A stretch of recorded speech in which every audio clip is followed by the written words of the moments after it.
갈릴리 찬양대 찬양이 저하고 여러분의 기도 제목이요 신앙 고백이 되기를 소망합니다. 오늘은 제가 소그룹 전담부를 섬기고 있는데 지난 몇 년간 소그룹 사역을 하면서 하나님이 제게 주셨던 은혜 그리고 깨닫게 하신 것, 이 사역이 얼마나 중요한가 하는 깨달음을 주셨는데, 이 부분에 대해서 우리 영락교회 성도님과 함께 나누는 시간을 갖도록 하겠습니다. 한번 들어보셨을 겁니다. 스위스의 유명한 의사이고요, 또 기독교 상담가인 폴 트루니에가 이런 말을 했습니다. 사람이 혼자서 할 수 없는 일이 두 가지 있다. 하나는 결혼이고 하나는 그리스도인이 되는 일이다 라는 말을 했습니다.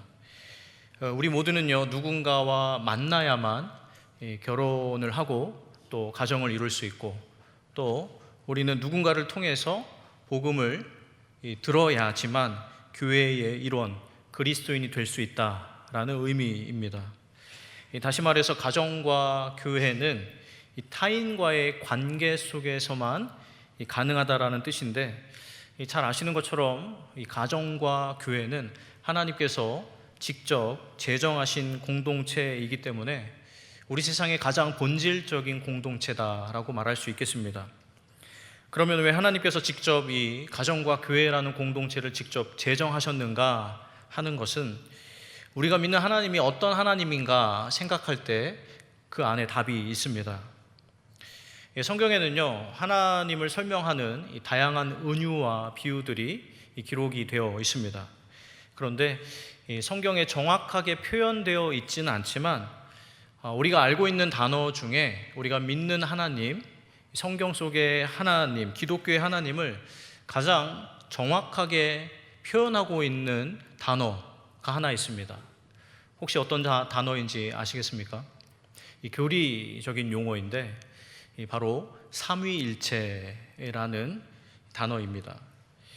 성경에서 기독교의 하나님이 삼위일체 하나님이다라는 사실을 가장 먼저 보여주고 있는 책은 다들 잘 아시겠지만 바로 창세기입니다. 제가 창세기 1장 26절에서 28절 말씀을 한번 읽어드리겠습니다. 하나님이 이르시되 우리의 형상을 따라 우리의 모양대로 우리가 사람을 만들고 그들로 바다의 물고기와 하늘의 새와 가축과 온 땅과 땅에 기는 모든 것을 다스리게 하자 하시고, 하나님이 자기 형상 곧 하나님의 형상대로 사람을 창조하시되 남자와 여자를 창조하시고, 하나님이 그들에게 복을 주시며 하나님이 그들에게 이르시되 생육하고 번성하여 땅에 충만하라, 땅을 정복하라, 바다의 물고기와 하늘의 새와 땅에 움직이는 모든 생물을 다스리라 하시니라. 아멘. 26절에 우리라는 단어에서 볼 수 있듯이 이 천지 창조는요, 성부, 성자, 성령 하나님, 이 삼위일체 하나님의 동역의 결과입니다. 이 시간 이 삼위일체 하나님에 대해서 다 설명드릴 수는 없지만, 신학자들의 표현을 빌려서 삼위일체 하나님에 대해서 잠깐 설명을 드리자면, 한 분이시면서 동시에 이 세 분이시고 또 세 분이시면서 동시에 한 분이신 하나님에 대해서 신학자들은 공동체적 삼위일체, 관계적 삼위일체, 사회적 삼위일체라는 표현을 사용합니다. 성부, 성자, 성령께서 완벽한 사랑 가운데 한 분이 되시고, 또 한 분이시지만 동시에 권능과 영광이 동등한 세 분으로 계시는데, 이 삼위일체 하나님의 이런 특별한 관계, 특별한 존재, 이 방식을 설명하는 단어로 공동체적, 관계적, 사회적이라는 수식어를 붙여서 사용하는 것입니다. 조금 어렵게 느껴지실 수 있는데, 이 삼위일체 하나님의 관계성과 공동체성을 나타내는 이미지를 하나 보여드리도록 하겠습니다. 보신 적이 있으신지 모르겠습니다. 신학적으로 이 그림을 페리코레시스라고 부릅니다. 삼위일체 하나님의 존재와 관계를 설명하는 이미지입니다. 이 그림처럼 개별적으로 존재하시는 성부, 성자, 성령께서 하트 모양이죠. 사랑의 관계를 통해서, 사랑 안에서 한 분이시다라는 것을 나타내는 이미지인데, 이 그림 안에는 삼위일체 하나님의 관계성 그리고 공동체성이 그대로 담겨 있습니다. 그런데 오늘 저하고 여러분에게 중요한 사실이 무엇인가 하냐면, 우리가 바로 이 하나님의 형상으로 지음을 받았다라는 사실입니다. 더 정확하게 말씀을 드리자면, 우리가 닮은 하나님은요, 그냥 하나님이 아니라 삼위일체 하나님을 닮았다라는 것입니다. 그러면 이 사실이 우리에게 무엇을 의미하는가 하면, 저하고 여러분도 삼위일체 하나님을 닮아서 창조되었기 때문에 우리도 본질적으로 삼위일체 하나님이 그러하시듯이 우리도 관계적으로 공동체적으로 피조되었다라는 이야기입니다. 여러분, 이 사실을 가장 상징적으로 알려주는 사건이 창세기에 몇 가지 등장하고 있습니다. 그 중에서 먼저 말씀드리고자 하는 것은, 하나님께서 우리 인간을 창조하실 때 어떻게 창조하셨죠? 하나님의 형상인데 특별히 남자와 여자로 창조하신 사건입니다. 하나님께서요, 모든 피조 세계를 창조하시고 그 다음에 마지막에 보시기에 심히 좋으셨다라고 말씀하셨습니다. 인간을 중심으로 창조된 이 샬롬의 피조 세계가 하나님 보시기에 너무 좋게 여겨지셨는데, 창세기 2장에 가면 하나님께서 좋지 않게 여기시는 것이 하나 등장합니다. 무엇인지 아실 겁니다. 바로 아담이, 사람이 독처하는 것이 좋지 않다라고 말씀하셨습니다. 여러분, 이게 왜 하나님께 안 좋게 여겨졌는가 하냐면, 하나님께서는 삼위일체신데 고립되어서 혼자 있는 것은 바로 그 성부, 성자, 성령 한 분이시면서 세 분이시고 세 분이시면서 한 분이신, 사랑 안에서 완벽하게 한 분이신 하나님의 형상과는 거리가 있는 모습이기 때문입니다. 그래서 삼위일체 하나님처럼 남자와 여자도 각각 고유한 존재이지만 그 안에 사랑을 통해서 온전히 하나가 되고, 그 결과로 자녀를 낳고 가정이라는 공동체를 이루게 되었는데, 여러분, 이 자체가 우리 인간이 하나님의 형상으로 지음받았다라는 증거가 된다라는 사실입니다.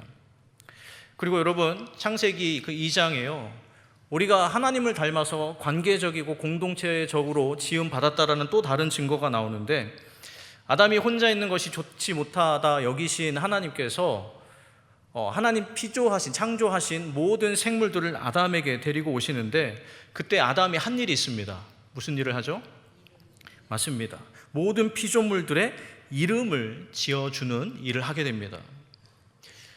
여러분, 제가 굳이 김춘수 시인의 이 꽃이라는 시를 낭독하지 않아도 누군가에게 이름을 지어주고 이름을 부르는 것의 의미가 무엇인지 다들 잘 아실 겁니다. 누군가 이름을 불러주고 이름을 지어주는 것은요, 바로 그 대상과 관계를 맺는다라는 것이 담겨 있습니다. 하나님께서요, 아브라함의 이름을 부르시고, 하나님께서 모세의 이름을 부르시고, 베드로의 이름을 부르셨는데, 이름을 부르는 순간 하나님과 그 대상 사이에 서로를 향한 책임과 의무와 권리가 발생합니다. 그런데 그 방식으로 창세에 모든 피조물들이 아담을 중심으로 이름을 불러주는 순간 관계를 맺게 되었고, 온 세상이 인간을 중심으로 한 거대한 관계 공동체를 이루게 되었습니다. 이게 바로 에덴 동산입니다. 그런데 하나님께서 이 관계 공동체를 보시고요, 보시기 심히 좋았다 하셨습니다. 그리고 아담에게 하나님이 왕 되신 이 샬롬의 공동체, 이 거대한 관계 공동체를 하나님을 대신해서 잘 돌보라고, 번성케 하라고, 건강하게 하라고 특별한 사명을 주셨습니다. 그런데 저하고 여러분 잘 알고 있는 것처럼 너무나 안타깝게도 아담은 이 사명에 실패했습니다. 하나님이 창조하신 이 샬롬의 공동체, 관계 공동체를 돌보는데 실패했습니다. 여러분, 그 결과가 무엇입니까? 관계들이 다 파괴되었습니다. 먼저는 하나님과 인간 간의 관계가 파괴되었고, 그리고 아담과 하와, 인간과 인간의 관계가 파괴되었고, 마지막으로 인간과 아담이 이름을 불러주었던 피조물 간의 관계가 파괴되었습니다.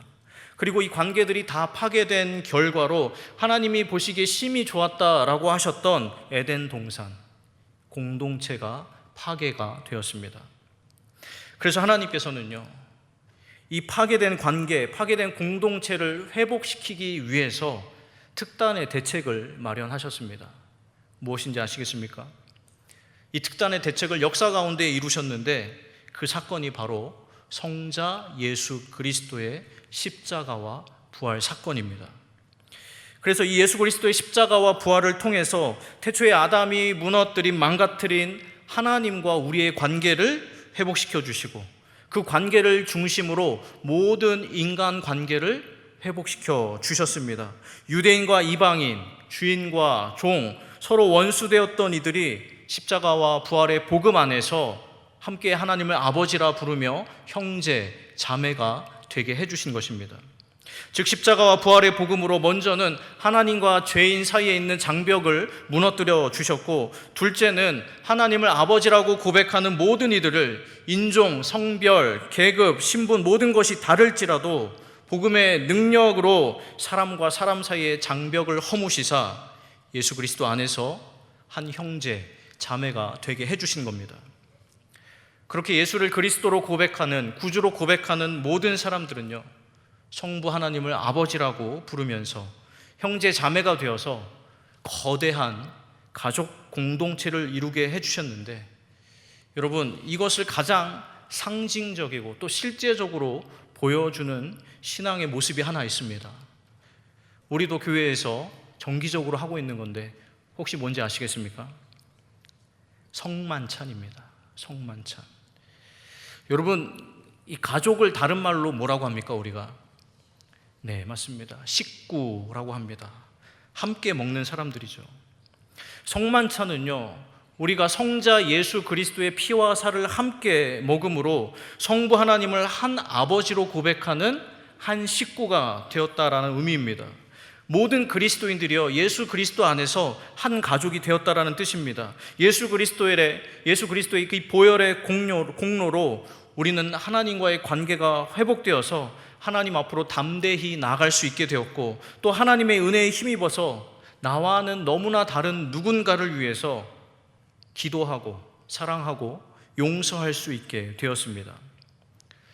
그래서 저는요, 그리스도인을 이렇게 설명하고 싶습니다. 그리스도인은 예수 그리스도를 통해 하나님과 관계가 회복된 사람이고, 참 중보자이신 예수 그리스도의 은혜에 힘입어서 형제되고 자매된 관계를 하나님께서 기뻐하시는 건강한 관계로 이루어가면서 더 나아가서 하나님이 창조하신 인간과 피조물 사이의 관계까지도 회복시키기 위해서 애쓰는 사람, 바로 관계와 공동체의 청지기, 이 사람을 바로 그리스도인이라고 말하고 싶습니다.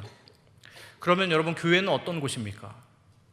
교회는요, 바로 이런 사람들이 모여 있는 곳입니다.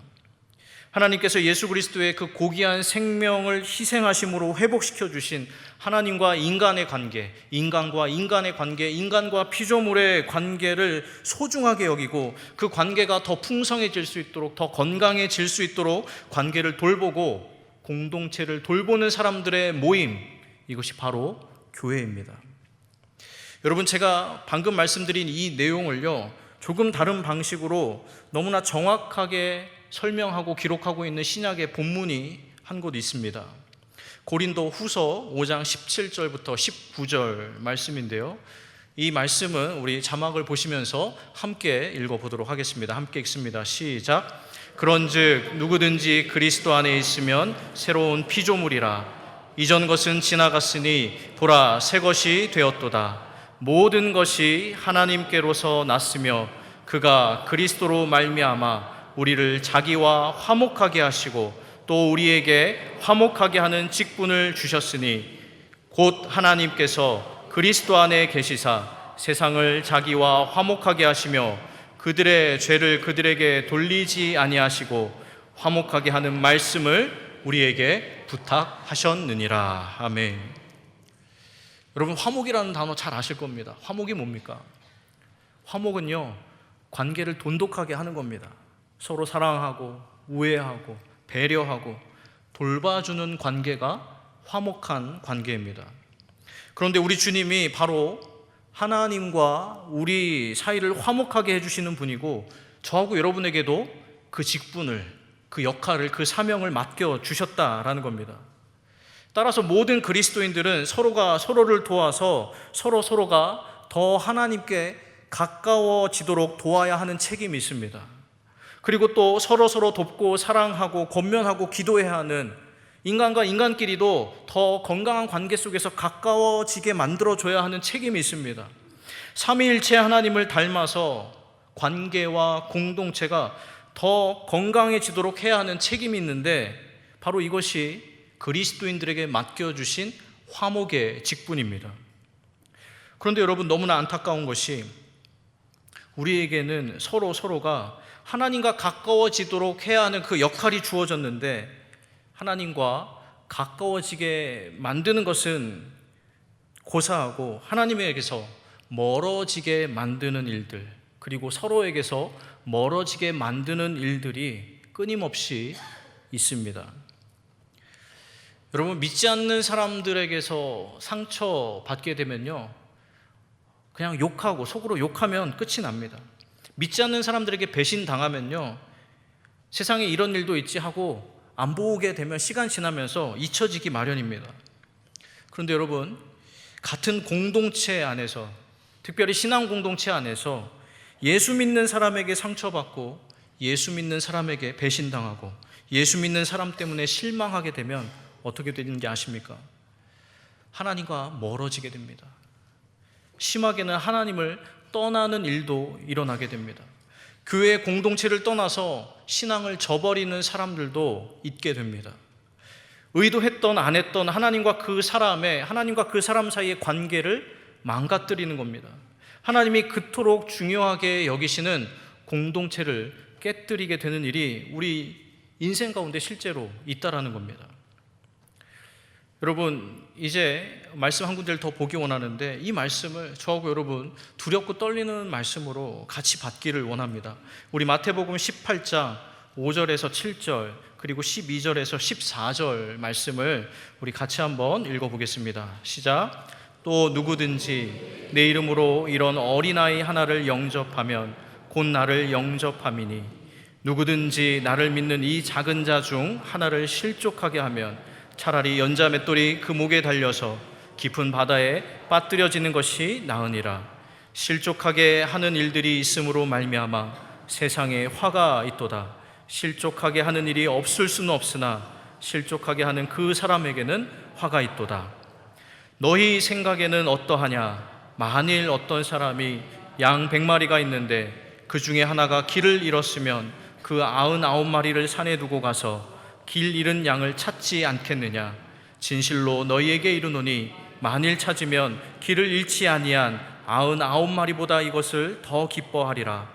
이와 같이 이 작은 자 중에 하나라도 잃는 것은 하늘에 계신 너희 아버지의 뜻이 아니니라. 아멘. 여러분, 우리 모두가 잘 알고 있는 말씀인데요, 제가 설교를 준비하면서 이번에 그 뒤에 12절, 13절, 14절을 가만히 들여다봤습니다. 보통은 이 말씀을 우리가 전도와 관련해서 이해하는데, 하나님을 모르는 사람, 즉 교회 밖에 있는 사람을 전도해야 한다라는 메시지로 이해하는데, 제가 이번에 이 말씀을 가만히 보니까 여러분, 원래 잃어버린 그 양 한 마리가 원래는 어디에 있었습니까? 100마리 안에 있었습니다. 그런데 어쩌다가 그 한 마리가 100마리에서 이탈하게 된 겁니다. 물론 왜 이탈했는지는 알 수 없습니다. 그런데 앞서 보신 6절, 누구든지 나를 믿는 이 작은 자 중 하나를 실족하게 하면, 나를 믿는 작은 자 중에 하나를 실족하게 하면, 이 6절 말씀을 비롯해서 문맥상 살펴보면 믿는 공동체 안에 있다가 누군가로 실족하게 되었다라는 겁니다. 그래서 목자를 떠나게 만들었고 약물이 공동체를 이탈하게 만들었다라는 겁니다. 그런데 주님께서 경고하시길, 그렇게 하는 이에게는 화가 있다라고 무섭게 말씀하시는 겁니다. 왜냐하면 예수님께서 목숨을 걸고 어렵게 이루어내신 하나님과 그 사람 사이의 관계를 깨뜨렸고, 하나님이 그토록 회복하시고자 했던 공동체에 균열을 냈기 때문입니다. 여러분, 이제 오늘 요한복음 17장을 보면서 예수님께서 십자가에 달리시기 전에 주님께서 제자들에게 그토록 원하셨던 것이 무엇인가 살펴보고, 지금 우리 교회에서 진행되고 있는 소그룹 사역을 간단히 소개하고 말씀을 정리하려고 합니다. 오늘 함께 보신 요한복음 17장 말씀을요, 대제사장의 기도라고 우리가 부릅니다. 예수님께서 하나님과 제자들, 성부 하나님과 제자들 사이에서 제자들을 위해서 기도해 주셨던 내용인 거 잘 아실 겁니다. 예수님께서 12명의 제자를 선택하셨고요, 그들과 3년 공생애를 보내시면서 신앙 공동체를 만드셨습니다. 당시의 제자들은 미완이었지만 제자들은 예수님께서 이 땅에 남기신 예수님의 땀, 눈물, 삶의 공생애, 예수님의 모든 것의 씨앗이자 동시에 열매였습니다. 그런데 예수님께서 그런 제자들을 떠나야 하는 순간이 다가왔습니다. 마치 12마리 이 작은 양떼를 엄청난 늑대 무리 사이에 남겨둬야 하는 것처럼 제자들을 두고 가셔야만 했습니다. 그때 예수님의 그 마음이 얼마나 간절하셨을까, 절절하셨을까 생각하게 되는데, 예수님께서 그 절절하고 간절한 마음으로 오늘의 우리가 함께 읽었던 이 본문의 기도를 하나님 아버지께 올려드리신 겁니다. 여러분, 조금 길기는 하지만 우리 오늘 본문을 우리말 성경으로 우리 같이 다시 한번 찬찬히 읽어보기 원합니다. 우리 본문을 함께 읽겠습니다. 시작. 내 기도는 이 사람들만을 위한 것이 아닙니다. 이 사람들이 전하는 말을 듣고 나를 믿는 사람들을 위해서도 기도합니다. 아버지여, 아버지께서 내 안에 계시고 내가 아버지 안에 있는 것 같이 그들도 모두 하나가 되게 하시고 그들도 우리 안에 있게 해 아버지께서 나를 보내셨다는 것을 세상이 믿게 하소서. 아버지께서 내게 주신 영광을 내가 그들에게 주었습니다. 이것은 우리가 하나인 것 같이 그들도 하나가 되게 하려는 것입니다. 내가 그들 안에 있고 아버지께서 내 안에 계신 것은 그들이 완전히 하나가 되게 하려는 것입니다. 그것은 또 아버지께서 나를 보내신 것과 아버지께서 나를 사랑하신 것처럼 그들도 사랑하셨다는 것을 세상이 알게 하려는 것입니다. 아버지여, 아버지께서 내게 주신 사람들이 내가 있는 곳에 나와 함께 있어 내 영광, 곧 아버지께서 세상이 창조되기 전부터 나를 사랑하셔서 내게 주신 영광을 그들도 보게 하소서. 의로우신 아버지여, 세상은 아버지를 알지 못하지만 나는 아버지를 알며 이 사람들도 아버지께서 나를 보내신 것을 알고 있습니다. 나는 그들에게 아버지를 알렸고 또 앞으로도 계속 아버지를 알게 해 나를 사랑하신 아버지의 그 사랑이 그들 안에 있고 나도 그들 안에 있게 할 것입니다. 아멘. 이 기도가 저하고 여러분 가운데 이루어지기를 주님의 이름으로 축원합니다. 여러분, 우리가 이 예수님의 기도를 함께 읽었는데 이 안에 반복되어서 나오는 표현 내용이 있습니다. 혹시 어떤 건지 아시겠어요? 아버지와 아들이 하나 되신 것처럼 그들도 하나 되게 해달라고, 제자들과 제자들로부터 아버지를 알게 된 이들도 하나 되게 해달라고 우리 주님께서 반복적으로 간구하십니다. 그래서 세상으로 하여금 안 믿는 사람으로 하여금 하나님과 아들을 알게 되고 믿게 해달라고 예수님께서 기도하십니다. 여러분, 저는요, 지금까지 안 믿는 사람이, 하나님을 모르는 사람이 하나님을 알게 되고 하나님을 믿게 하는 방법으로요, 우리 예수 믿는 사람들이 안 믿는 사람을 사랑하는 방법을 주로 생각했습니다. 그래서 안 믿는 사람들에게 우리 그리스도인들의 사랑을 삶으로 실천해야 한다라고 생각했습니다. 물론 이것도 맞습니다. 믿지 않는 사람들에게 끊임없이 사랑을 나누고 흘려보내야만 합니다. 그런데 오늘 우리 주님께서 하신 이 기도의 내용을 살펴보면 안 믿는 사람들에게, 하나님을 모르는 사람들에게 하나님을 알게 하고 믿게 하려면 성부와 성자께서 그러하셨던 것처럼 제자들끼리, 그리고 그리스도인들끼리, 즉 우리끼리 서로 사랑하고 하나 되어야 한다라고 주님께서 말씀하고 계십니다. 그래야만 세상이 하나님을 알게 되고 믿게 될 것이다 라고 말씀하고 계십니다. 여러분, 이것과 관련해서 우리가 조금 더 생각해 보기를 원하는데, 우리 기독교인들이 이웃 사랑에 대해서 이야기할 때 그때 저하고 여러분이 보통 생각하는 이웃은 누구입니까? 우리가 아무런 거리낌 없이 사랑의 대상으로 생각하는 사람들이 있다라는 것이죠. 여러분, 가만히 생각해 보면 여러분 동의하실지 모르겠지만 우리가 이웃 사랑하면서 생각하게 되는 일반적인 대상은요, 사실은 우리와 크게 상관없는 사람들입니다. 우리가 저 지구 반대편에 있는 어려움에 처한 사람들, 또 저 지방 경상도나 전라도 어느 시골에 있는 도움이 필요한 사람들에게는요, 너무나 당연하다는 듯이 우리의 사랑과 정성을 나누어 줍니다. 그런데 내 옆에 있는 사람, 매일 마주치는 사람, 가정 안에서, 직장 안에서 매일 보는 사람을 그처럼 뜨겁게 이유 없이 값없이 사랑해야 하는 대상으로 잘 생각하지 않는다라는 겁니다. 여러분, 어떻게 생각하실지 모르겠습니다. 나와 상관없는 사람, 내게서 멀리 떨어져 있는 사람, 잘 모르는 사람 사랑하는 것은요, 쉬운 일입니다. 내 영역을 침범하지 않는 사람을 사랑하는 것은요, 조금의 동정심만 있으면 누구나 다 할 수 있는 것입니다. 그런데 가까이 있는 사람 사랑하는 것은 어떻습니까? 매일 보는 직장 동료 생각하면 가슴 아픈 가족 중에 누군가, 자꾸 내 영역을 침범해 오는 누군가, 그 사람을 사랑하는 건 어떻습니까? 어렵습니다. 생각하면 할수록 불가능하게 여겨집니다. 솔직히 어떤 순간에는 안 하고 싶을 때도 있습니다. 그런데 여러분, 우리 주님께서는요, 끊임없이 말씀하십니다. 특별히 제자들의 발을 씻어주시면서 이렇게 말씀하셨습니다. 새 계명을 너희에게 주노니 서로 사랑하라. 내가 너희를 사랑한 것 같이 너희도 서로 사랑하라. 너희가 서로 사랑하면 이로써 모든 사람이 너희가 내 제자인 줄 알리라. 이미 우리가 잘 알고 있는 말씀입니다.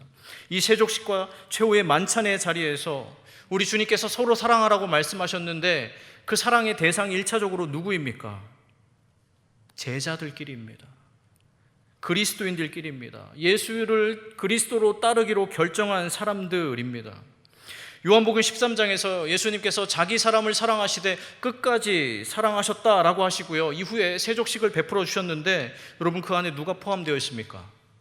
가룟 유다가 포함이 되어 있습니다. 이것은요, 먼저 허락된 그 관계와 공동체 안에서 사랑을 이루라는 예수님이 보여주신 본입니다. 멀리 있는 누군가, 모르는 누군가 사랑하라는 것이 아니라 너희끼리 먼저 사랑하라는 것입니다. 그래야만 너희가 내 제자인 줄, 그리스도인 줄 사람들이 알 것이다 라고 말씀하십니다. 물론 여러분, 제가 도움이 필요한 분들을 위한 이 대사회적인 봉사나 구제, 그리고 선교적 지원과 후원을 부정하는 것은 아닙니다. 이 또한 하나님의 사랑을 나타내고 드러내는 중요한 통로입니다. 다만 오늘 이 요한복음에 나와 있는 예수님의 제자들을 향한 간절한 기도와 요한복음 전체에 걸친 성부와 성자의 하나됨의 가르침의 근거에서 우리가 우리끼리의 사랑을, 교회 공동체 내에서 성찬을 나누는 이 매우 특별한 가족 간의 사랑을 회복해야 함을 말씀드리는 것입니다. 여러분, 오늘 우리 세상을 한번 보시길 바랍니다. 갈등과 분열이 가득하고요, 서로를 해치는 일이 난무하고 있습니다. 서로를 불신하고 원망하고 서로에게 분노를 쏟아내고 죽고 죽이는 일이, 상처 주는 일이 여기저기서 끊이지 않고 일어나고 있습니다. 하나님이 보시기에 심히 좋았더라고 하신 그 세상이요, 아비규환이 되었습니다. 지옥이 있다면 이 같을까요? 그런데 여러분, 반대로 생각하면요, 지금의 세상은요, 오히려 우리에게는 기회입니다. 왜냐하면 세상은 반목과 갈등과 상처 주는 일로 가득하지만 우리 그리스도인들이 서로의 차이에도 불구하고 사랑한다면, 이기적인 욕망을 절제하고 서로를 향해서 이해와 용서와 배려를 실천하게 된다면, 말씀 안에서 서로 사랑하고 진리로 서로를 권면하고 도전하고 기도해주고 기다려준다면, 세상 그 어느 단체, 그 어느 조직도 할 수 없는 그 일을 우리가 하게 된다면, 여러분, 이 세상에 외롭고 쓸쓸하고 상처받고 절망에 빠져있는 그 사람들이 이곳을 찾아오지 않겠습니까? 아, 저기 가면 내가 살 수 있겠구나. 저기 가면 내가 숨 쉴 수 있겠구나. 저기에는 그래도 사랑이 있구나. 용서가 있구나. 소망이 있구나. 저기에 가면 나도 용납해 주겠구나. 나도 저기 가고 싶다. 그런 생각 하지 않겠습니까? 확신하건대 우리가 하나님 보시기에 심히 좋았다라고 하신 우리 주님께서 생명을 바치시면서까지 다시 회복해 주신 태초의 그 공동체의 모습, 그 관계의 모습 다시 이루게 된다면, 우리 공동체, 이 교회 밖에 있는 사람들이요, 이 공동체를 구원의 방주로 생각하게 될 줄로 믿습니다. 구원의 방주로 찾아오게 되는 사람들이 분명히 있을 줄로 믿습니다. 바라기는 이런 공동체를 우리가 이루기를 소망합니다. 우리 영락교회 공동체가 이런 구원의 방주가 되기를 소망합니다. 여러분, 말씀을 정리하는데요, 소그룹 사역은 이것을 지향합니다. 삼위일체 하나님께서 복음을 통해서 이루어 주신 이 귀한 공동체 안에서 조금씩 서로에게 사랑을 나누어 주고, 나에게 은혜가 된 말씀을 들려주고, 서로를 위해서 기도하고, 이 거친 세상에서 서로의 믿음이 약해지지 않도록 서로를 권면하고 돌보아주는 일을 하고 있습니다. 이제 소그룹 모임, 올해 했던 소그룹 모임의 사진을 몇 장 보여드리고 마치도록 하겠습니다. 제가 우리 당사자분들께 사진이 나올 거라고 양해를 구하지 못했습니다. 사실 저도 다 모르는 분들인데요. 지금 보시는 사진, 이제 우리 금요일마다 구역 관찰 모임 때 소그룹으로 진행되고 있거든요. 목양부와 협조하에 18개 교구가 구역장님들, 권차님들이 이렇게 소그룹 모임을 하고 있습니다. 계속 넘겨주셔요. 네, 이 사진은 상반기에 소그룹 리더 교육을 했던 사진입니다. 많지 않습니다. 그렇지만 소그룹 리더로 섬기겠다라고 마음 품고 오신 분들 교육받고 있는 사진입니다. 넘겨주셔요. 네, 이거는 올해부터 했던 주일 소그룹 사진 모습인데요. 요 바로 앞에 있는, 전에 사진 보여주세요. 요 6분, 가까이 있는 6분, 제가 알기로는 우리 갈릴리 찬양대 대원분들이십니다. 갈릴리 찬양대 대원분들이 소그룹 이루셔서 연습 전에 오셔가지고 모임 하시는 걸로 알고 있습니다. 다음 사진, 저기 뒤에 있는 남성분들 4분 보이세요? 네, 가운데쯤 있는, 너무나 감사해요. 올 하반기부터 오셨는데 마포 영등포 남자 집사님들이세요. 장로님 권면 하에 오셔가지고 매 주일 예배 드리시고 받은 말씀으로 남성분들끼리 소그룹 모임을 하고 계십니다. 대부분 여성인데 이 남성분들 얼마나 소중한지 모르겠어요. 이 아담이 정말 귀한 아담들입니다. 넘겨주셔요. 네, 이 소그룹은 특별히 부부가 계신 소그룹이에요. 두 쌍의 부부가 계시고 아는 지인들로 구성된 소그룹입니다. 부부가 함께 소그룹 참여하는 일이 굉장히 특별한 일입니다. 보통 이제 연세가 있으신 분들은 남성분이 저 앞서가시고 뒤에 여성분이 따라가기 마련인데, 여기 부부는 함께 참석하셨어요. 그래서 오늘 이따가 뭐 주부 오셔서 아시겠지만 부부가 같이 간증하실 겁니다. 물론 우리 권사님이 혼자 다 읽으시겠지만 같이 서십니다. 그 다음 넘겨주세요. 자, 오늘은 주일 소그룹 모임에 못 배웠는데 이분들도 정말 귀하십니다. 비교적 젊은 분들이에요. 시온 찬양대 대원들이세요. 찬양대 연습 이후에 오셔가지고 소그룹 모임 하고 계십니다. 얼마나 귀하신지 모르겠어요. 자, 넘겨주십시오. 네, 아까 말씀드렸던 금요 구역장 권찰 소그룹 모습입니다. 올해부터 이렇게 진행되고 있습니다. 넘겨주십시오. 네, 이것도 구역장, 권찰, 소그룹 모임 모습입니다. 넘겨주세요. 네, 이것도 마찬가지입니다. 다 조금씩 다른 교구 모습입니다. 넘겨주셔요. 예, 금요일마다 이렇게 구역장 권찰들께서 소그룹을 경험하고 계셔요. 본인 구역에 가셔서 잘 하시고자 하는 취지로 이렇게 하고 있습니다. 여러분, 말씀 정리합니다. 보신 것처럼 지금의 소그룹 사역은 우리 영락교회 규모에 비해서는 거창하지도 않고 화려하지도 않습니다. 올해부터 목양부와 협조해서 교구별로 구역장님들께도 소그룹 알려드리고 하고 있지만, 교인들 중에서는 아직도 소그룹에 대해서 잘 모르시는 분들이 상당수 계십니다. 많을 거라고 생각합니다. 그런데 저 개인적으로는요, 이 소그룹 사역이 완벽하지는 않지만 그 어떤 사역보다도 삼위일체 하나님과 가장 잘 어울리는 사역이다, 가장 기독교적인 사역이다 라고 확신합니다. 왜냐하면 삼위일체 하나님을 닮아서 건강한 관계와 공동체를 이루고자 하는 사역이기 때문입니다. 하나님 사랑하시는 영락의 가족 여러분, 하나님의 사랑은 위대합니다. 따라서 그리스도인들이 하는 모든 사랑도 위대합니다. 예수님이 달리신 십자가는 구원받은 사람의 숫자로 평가될 수 없는 것처럼 우리끼리 서로를 향한 사랑이 작고 미미할지라도 그 사랑 또한 숫자나 결과로 평가될 수 없습니다. 부디 예수님이 제자들을 위해 하셨던 마지막 기도를 기억하시고 하나님을 사랑하시고 서로를 사랑하게 되길 바랍니다. 그래서 하나님 기뻐하시는 건강한 공동체를 이루는 일에 함께 동참하시기를 소망합니다. 영락교회 안에서 화목의 직분을 감당해 건강한 관계, 건강한 소그룹, 건강한 공동체, 우리 하나님 보시기에 심히 좋았더라 하셨던 그 모습을 이루어가는, 그 모습을 이루고자 하시는 모든 분들, 가정과 재직 부서와 또 우리 단체 지자체들, 지회들, 소단체들, 모든 소그룹들이 다 되실 수 있기를 주님의 이름으로 축원합니다. 기도하겠습니다.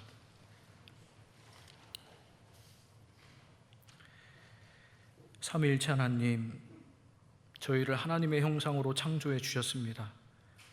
비록 저희 안에 그 형상이 깨어졌지만 예수 그리스도의 십자가와 부활을 통해 새로운 피조물로 삼위일체 하나님의 형상으로 다시 회복시켜 주시니 감사를 드립니다.